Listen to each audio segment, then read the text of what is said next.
Então, quando você diz o que é um avivamento, a palavra avivamento está relacionada quando você ganha vida sobre o que está morto.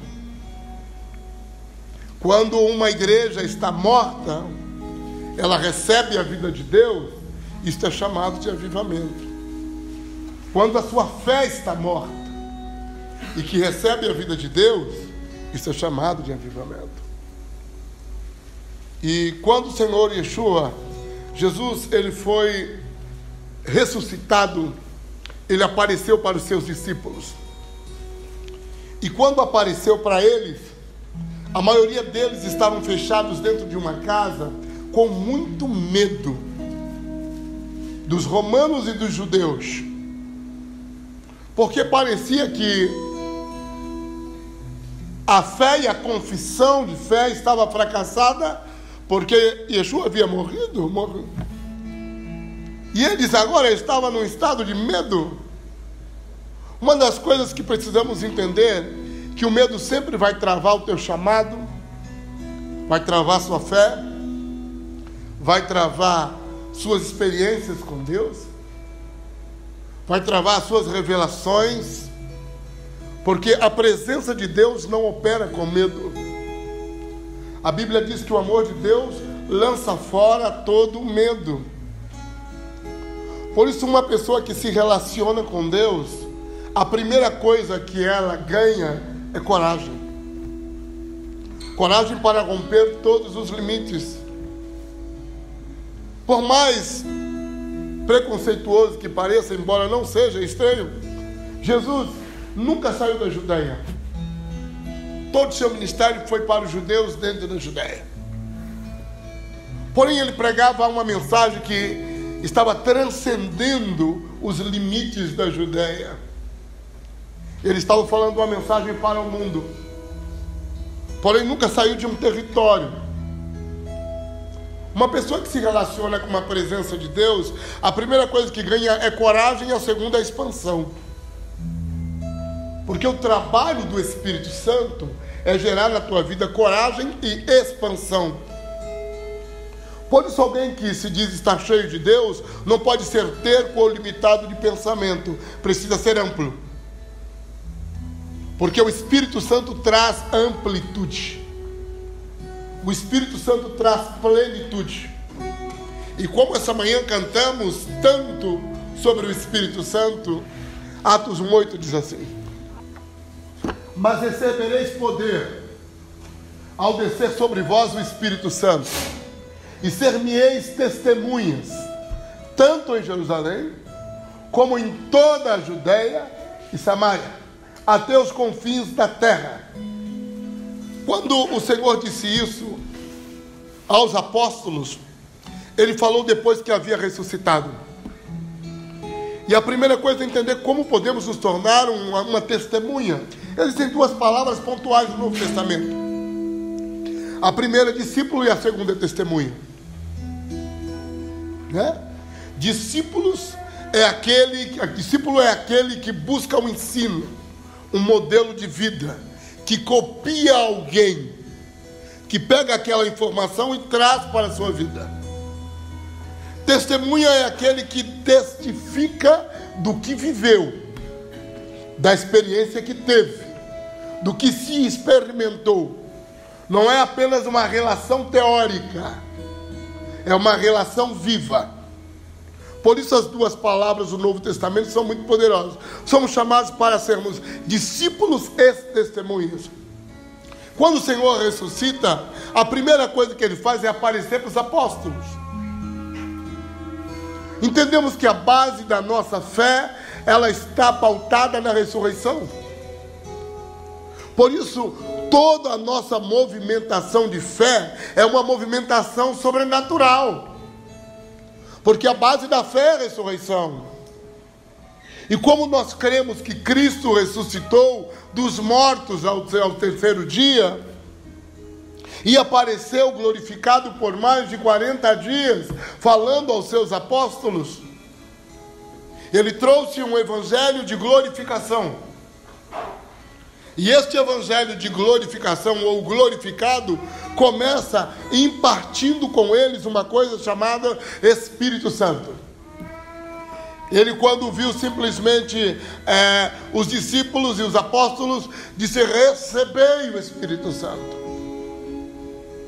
Durante muitos anos, as igrejas usavam o Espírito Santo como um troféu de crente santificado. Mas o Espírito Santo é uma profecia. O profeta Joel profetizou, dizendo que nos últimos dias o Espírito do Senhor seria derramado sobre toda a carne. Quantos são carnais aqui? O Espírito Santo é só para carnal, né? Sobre toda a carne. Então não é um fator de ser um troféu. A obra de Deus começa em nossas vidas pela vida e trabalho do Espírito Santo operando em nós. É o Espírito Santo que nos convence do pecado, do erro, do juízo, do mundo. Fale para o seu irmão: você é muito teimoso para uma pessoa conseguir te convencer. Só o Espírito Santo pode ser muito cabeção. Se ele, você tem uma cabeça grande demais, se ele de verdade não te convence, nenhuma pessoa poderia fazer isso. Abrir os olhos do seu coração, colocar luz no seu entendimento, gerar quebrantamento interno na sua estrutura. Ninguém poderia fazer isso. Por isso é obra e trabalho do Espírito. E a primeira coisa que Yeshua faz é soprar sobre eles e diz: recebei o Espírito Santo. Receber o Espírito Santo não é apenas quando você participa de um culto pentecostal, né? Aqueles cultos, como falamos, de labareda, canelinha de fogo, que algumas pessoas ficam até assustadas, né? Uma vez eu fui a uma reunião que eu fiz e estava muito avivada. Os irmãos gritavam, corriam, pulavam, batiam palma, rolavam no chão. E uma pessoa chegou para mim e falou, eu fiquei escandalizado. Eu falei: irmão, reclama com Deus, por favor. Você não é mais importante que Deus para ficar escandalizado com o que Deus faz. Nós deveríamos ficar escandalizados com outras coisas horrorosas e não ficamos, sabe? Sabe uma coisa que eu aprendi na minha vida? Nunca julgue a experiência de uma pessoa com Deus. Às vezes tem pessoas que vão viver o que você nunca viveu. Então você pode ir em algumas reuniões tão malucas que você vai ver gente gritando, pulando, correndo. Isso é o quê? Isso é a presença de Deus. É a experiência de uma pessoa com a presença de Deus. Eu já fui em cultos que eu via pessoas rolando de gargalhadas e falava: não, isso não é de Deus. Gente, quem somos nós para dizer o que Deus pode ou não pode fazer? Quem somos nós para colocarmos limites no trabalho do Espírito Santo? Por falta de conhecimento bíblico, às vezes falamos bobagem. Quando você lê a história em Atos 2, que os apóstolos estavam, a Bíblia diz que eles estavam embriagados. E que todos diziam: esses caras estão bêbados nessas horas. Estavam tão cheios de Deus que todos achavam que estavam bêbados. Mas eram bêbados inteligentes. Porque fala que cada um falava na sua própria língua. Você imagina o cara ficar bêbado e falar francês? Ficar bêbado e falar e parlar italiano? Chinês? Marcelo só pensa no mangiare felice. Mangiare felice solo mio. Não. Vamos entender, era uma obra do próprio Espírito, e eles falavam as línguas de todas as nações, porque quando você recebe o Espírito Santo, a primeira coisa que ele gera em você é a provocação e construção de uma vida sobrenatural. Ele não te provoca para ter uma vida mais simples e comum. Comer, beber, estudar, viajar, ganhar dinheiro, é uma vida simples. Falamos de uma vida mais elevada, mais consistente, com uma essência. Falamos de uma vida cheia do Espírito. Então a primeira coisa que ele fez foi soprar. E quando este sopro veio sobre eles, eles foram impactados, porque ganharam internamente vida. Não foi só uma presença de tremer, ganharam vida do Espírito. E sabe qual a diferença? É a mesma diferença de você beber água e tomar banho. Você pode estar morrendo de sede e tomar banho, não é uma boa ideia. Você vai ser tentado a beber água do chuveiro, sempre. É horrível. Quando você experimenta da presença de Deus, você bebe da vida de Deus. Por isso é que um culto não pode transformar uma pessoa, mas a experiência com Deus. Porque podemos viver uma unção poderosa hoje, e amanhã você acordar falando muita bobagem e esquecer, porque a vida não está fora, está dentro. Por isso, quando o Senhor Yeshua encontrou a mulher samaritana, disse para ela: se você beber da água que eu te der, você nunca mais terá sede, e dentro de você abrirá um rio que vai fluir para a eternidade. Sabe o que está faltando em nossas vidas? Vida do Espírito. Sabe o que falta dentro de você? Mais de Deus. Sabe por que as coisas estão oprimindo e destruindo sua vida? Porque há uma ausência de vida de Deus. Quando você não tem mais força para orar, para jejuar, para ler as Escrituras, ter prazer de adorar a Deus, construir uma vida de devoção, de adoração, quando os prazeres deste mundo e o engano do meio deste mundo te arrebatam, é a ausência de Deus. Seu problema é a ausência da vida de Deus. E quando sentimos essa ausência da vida de Deus, temos uma vida arrebentada. Então o Espírito Santo, ele cria, primeiro, uma reconstrução interna na sua natureza. Se você era um cara durão, teimosão, o Espírito Santo te arrebenta, te quebranta. Se você se sentia ser dono da verdade, você vai ver que todo o seu conhecimento é bobagem.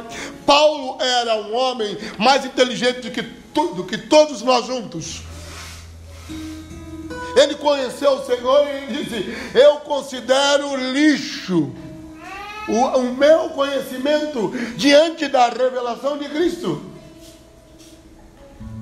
Paulo diz que o conhecimento é adubo, a essência é Deus. Claro que temos que ter conhecimento, mas é adubo, a essência é Deus. E a obra do Espírito Santo é colocar a essência dentro de você. A obra do Espírito Santo é revelar Jesus dentro de você.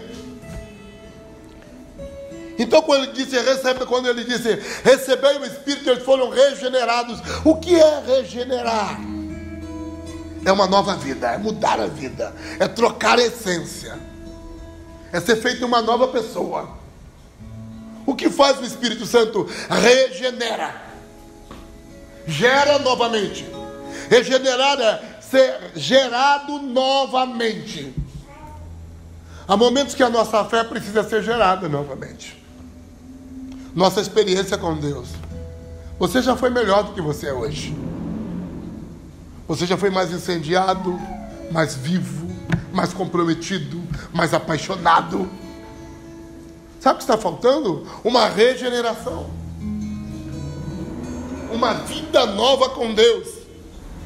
E só o Espírito Santo é capaz de produzir isto em você. Por isso precisamos de um avivamento, de uma nova vida. Você está proibido em reduzir a sua vida a um culto, de ficar sentado na cadeira, de cantar 5 músicas e ouvir uma mensagem. Isso é uma vida simples, é uma vida de religioso. Você não foi chamado para isso. Você foi chamado para emanar vida, passar vida para os outros. Por isso o Espírito Santo põe vida dentro de você. para que você tenha vida e possa impartir com alguém. Um tipo que vai falar com você 5 minutos e vai ter a cabeça explodida. Uma pessoa em depressão que vai falar com você e vai encontrar esperança, porque a vida, não há religião, a vida. Você não está aqui para gravar 10 versículos bíblicos na cabeça. Não, não é isso. É a vida de Deus. E quando você está perto de alguém que tem vida de Deus, a pessoa não precisa falar nada, não. Só de você estar perto, você sabe. Você sente. Né? Então os discípulos foram completamente regenerados, formados novamente para uma missão. Deus sempre vai gerar uma natureza da missão que Ele tem para a tua vida. E Ele quer que a sua vida seja tomada por essa natureza. Eles tinham uma missão. E Yeshua chega e diz a eles: como o Pai me enviou, eu envio vocês. Quando você toca o Evangelho, a primeira coisa que nasce na tua vida é uma missão. Você não veio nesse mundo para ter uma vida boba, uma vida vazia. Você tem uma missão. Tem um chamado, tem um propósito para estar aqui, né? Você crê nisso? Quem crê nisso? Cara, mas a gente vai ficar mais 10 anos dentro aí. O que Deus tem com a minha vida? Quando o Espírito Santo caiu dentro dos apóstolos, disse: agora vocês têm uma missão. Então quando você diz: eu estou buscando o Espírito Santo, isso é muito bom. Porque o Espírito Santo vai te provocar para tocar, para ministrar, para amar. Sabe o que aconteceu? Aconteceu uma coisa incrível. Esses caras se levantaram com uma responsabilidade de levar o Evangelho para o resto do mundo. Deus não usa igrejas, Deus usa pessoas. Deus não está em paredes, Deus se movimenta com pessoas. E a primeira coisa que o Espírito Santo começou a fazer foi movimentar esses caras. Por isso, alguém que está com Deus tem uma vida de movimento e não uma vida estática. Quando eu estou cheio de Deus, eu não vivo parado. Minha vida se torna uma tecnologia de movimentação divina. E ocorreu uma coisa terrível. Yeshua aparece para eles e diz: olha, vocês agora vocês vão fazer e ensinar. Não vamos ensinar pessoas apenas porque temos conhecimento. Vamos ensinar vida. Então ele diz: vocês serão as minhas testemunhas e receberão poder. A palavra poder está relacionado a uma explosão. Dunamis, dínamos, de dinamite. Então alguém quando fala eu quero o poder de Deus, se prepara para uma explosão. É semelhante conta uma história de um irmão que estava construindo uma casa. E nessa casa ele passou todos os fios e estava inacabado, entrou para dentro, chegou com a sua família, vamos agradecer a Jesus, né? E na hora de agradecer a Jesus, debaixo da luz, levantou as mãos e falou: Senhor, derrama poder. Pegou no filho: devagar, Jesus, devagar. Então, quando você pede o poder de Deus sobre a sua vida, você tem que entender que uma loucura começa. Começa uma revolução. Porque o poder gera revolução. Uma igreja de poder é uma igreja de revolução. O que é uma igreja de poder? É onde há curas, salvação, onde há anunciação do amor de Deus. Sabe o que nós queremos? Uma vida de poder. Paulo diz que a sua palavra e a sua pregação não consistiam em palavras de sabedoria humana. mas em demonstração de poder. Quando a igreja testemunha, ela se torna uma ferramenta para demonstrar, não apenas pregar, demonstrar, mostrar como faz, mostrar como acontece. Sua vida precisa ser uma demonstração do reino de Deus nesse mundo. Sua fé precisa ser uma demonstração. E quando esses caras receberam o Espírito Santo, eles ficaram malucos. Porque o que o Senhor prometeu para eles, que eles não seriam apenas como foi Jesus, pregador da Judéia. Eles iriam romper o limite, pregar no mundo inteiro. Fale, seu irmão, a obra do Espírito Santo é quebrar os seus limites. Alguém, quando está cheio do Espírito, quebra limites. O Espírito Santo veio para quebrar limites. Quebrar limites de uma vida arrebentada, de um culto sem graça. Sabe o que eu sinto? Chegou o tempo da gente quebrar limites. Chegou o tempo de vivermos cultos doidos, de uma vida sobrenatural, ousada. Sabe o que os apóstolos se tornaram? Ousados. Sabe o que é uma fé ousada? É uma fé corajosa. Sabe o que falavam para eles? Se vocês pregarem, vocês serão presos. Sabe o que faziam os apóstolos? Iam pregar no templo. Corriam risco. Quando nós temos o Espírito Santo, nós não temos medo de coisa alguma, não. Você não tem medo de demônio. Esse negócio de estar com medo de demônio, medo de, como é que o pessoal fala, de inveja?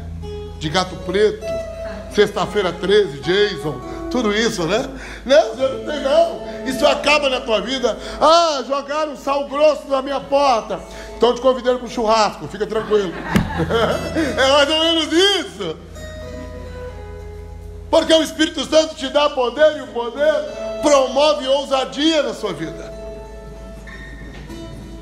Ousadia e loucura divina.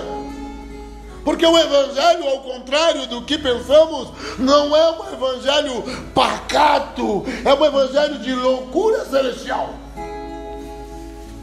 Por isso o apóstolo Paulo diz que Deus escolheu as coisas loucas para confundir as sábias. Nunca espere encontrar uma pessoa cheia do Espírito Santo normal. Nunca. Uma pessoa cheia do Espírito Santo está repleta de loucuras divinas. Por isso Jesus foi chamado de louco.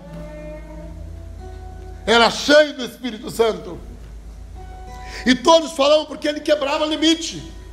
Entrava numa sinagoga no sábado e era proibido curar. Ele curava. Ele ressuscitava mortos. O que está faltando em nós? Uma ousadia que é construída pela vida e o poder. Precisamos de duas coisas: vida e poder. Uma igreja que não tem vida não pode operar obras de poder.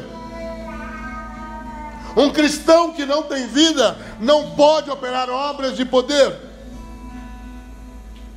Por isso nós queremos essa manhã dizer ao Espírito Santo que estamos abertos e que precisamos de vida e poder. Queremos uma revolução. Quantos aceitam essa revolução gerada pelo Espírito Santo? Revolução, né? As coisas começam assim. E não importa se aqueles caras não ligavam se eles iam levar porrada lá dentro da prisão. Sabe por quê? A questão não era ser preso por pregar no templo. A loucura era os sinais, Anderson, que Deus dava. Eles apanhavam e iam presos quando eles estavam dentro da cadeia. Deus mandava um anjo e abria a porta da cadeia. Para você ver um anjo abrir a porta da prisão para você, você tem que pregar, meu irmão. Entendeu? Os testemunhos e as atividades divinas acontecem com gente que não tem medo de glorificar a Deus por meio da coragem. Por isso o Evangelho não é uma obra de covardes.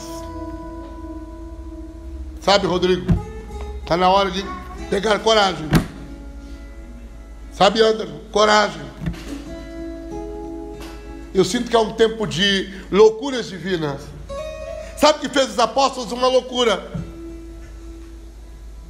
Eles teriam vergonha da gente. Porque se o irmão chegasse para você, eu estou com uma dor de cabeça, você já dá um remédio para ele, né? Dá um remédio. Sabe o que os apóstolos faziam? Oravam. Não saíam para evangelizar com um papelzinho na rua, dizendo Jesus te ama. Eles iam procurar no paralítico que estava na cadeira de roda. Se tivesse um cara lá no farol, na cadeira de roda, pedindo esmola, hoje os apóstolos sairiam do carro e diziam: levanta e anda. Você entende? Este é o Evangelho. É de encontrar um cego e não dar esmola. É de abrir os olhos dele. Não ter vergonha de orar, de liberar uma palavra para alguém, de milagres, de cura, de poder. Estes eram os apóstolos. Esta é a fé que fomos chamados. Este é o Evangelho que carregamos. Não podemos enfraquecer o poder do Evangelho com uma vida tímida. Por isso, eles se tornaram violentos, muito violentos. Olhe para a pessoa que está ao seu lado. Ela oferece algum perigo? O que você acha? Tem cara de violenta, de brava, de algum bicho raro ali? Não. Sabe, Paulo era um homem muito violento antes de se converter. Ele matava os cristãos e saía de cidade em cidade. Era um homem violento. Depois que ele se converte, ele se torna pior. Porque antes ele trabalhava só na Judeia. Depois que ele se converte, ele diz: eu não quero só a Judeia, eu vou pregar Cristo no mundo todo, no mundo inteiro. Eu quero agora o mundo inteiro. Ele entendeu que precisava fazer uma revolução. Às vezes eu fico vendo como a igreja tem o poder de domesticar as pessoas. Porque há pessoas que quando estavam no mundo eram bravos, roubavam um carro forte, bandido, dava golpe, eram corajosos. E entram na igreja e ficam um gatinho assim, inofensivo, aquela coisa ovelhuda, carinha rosa. Ei, a violência divina que Deus te deu não é para você perder o instinto selvagem que você tem.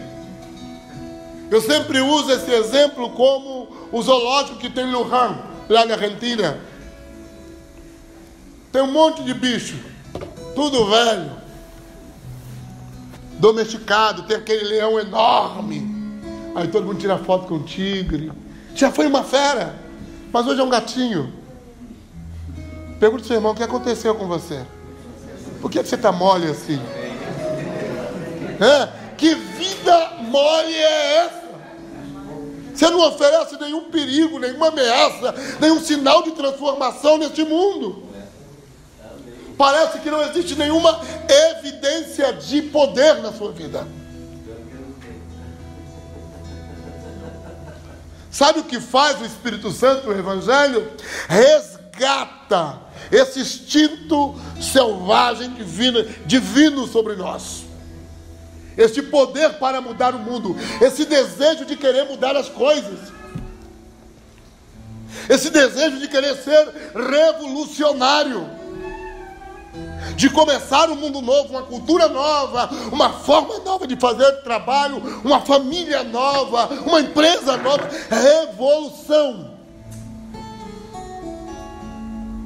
O Espírito Santo promove revolução. E se esta manhã você entende que a tua vida não pode ser mais essa vida palha,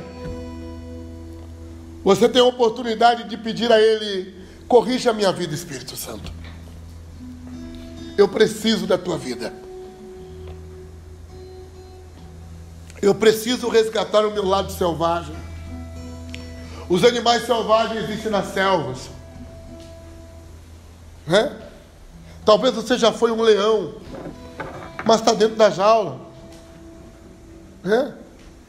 Já foi um animal selvagem. Essa manhã nós podemos libertar. Libertar o instinto poderoso